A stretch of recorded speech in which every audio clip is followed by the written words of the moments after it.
ஒரு குழந்தைக்கு தாய் மாமா மடியில் வைத்து மொட்டை போடுவது ஏன் தெரியுமா? அப்பா தாத்தா இருந்தாலும் தாய் மாமா மடியில்தான் மொட்டை போட வேண்டும் என்று நம் முன்னோர்கள் சொன்னார்கள். ஏன் தெரியுமா? குழந்தையின் பிறவி முடி என்பது தாயின் கருவறையில் உருவானது.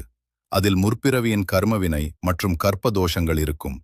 அந்த முடியை முதல் முறையாக சவரம் செய்யும் போது ஏற்படும் தோஷமும் வலியும் குழந்தையை தாக்காமல் இருக்க தாயின் அதே இரத்தத்தை பகிர்ந்து கொண்ட தாய் மாமா தன் மடியில் தாங்கி அந்த தோஷத்தை தன்மேல் வாங்கிக் கொள்கிறான்.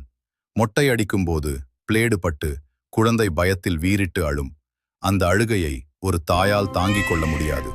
தன் தங்கைக்காகவும் அவளது வம்சத்திற்காகவும் எப்பேற்பட்ட வழியையும் பாரத்தையும் சுமக்கக்க நான் இருக்கிறேன் என்று உலகிற்கும் தெய்வத்திற்கும் உணர்த்தும் மாபெரும் தியாக் செயல் இது.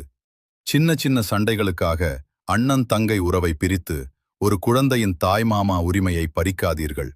தன் சகோதரியின் பிள்ளைகளை தன் சொந்த பிள்ளைகளாக பார்க்கும் அத்தனை தெய்வத்திரு தாய் மாமாக்களும் அப்படிப்பட்ட மாமனை கொண்ட பெருமையான தாய்மார்களும் கமெண்டில் தாய் மாமா உறவு என்று பதிவிடுங்கள்.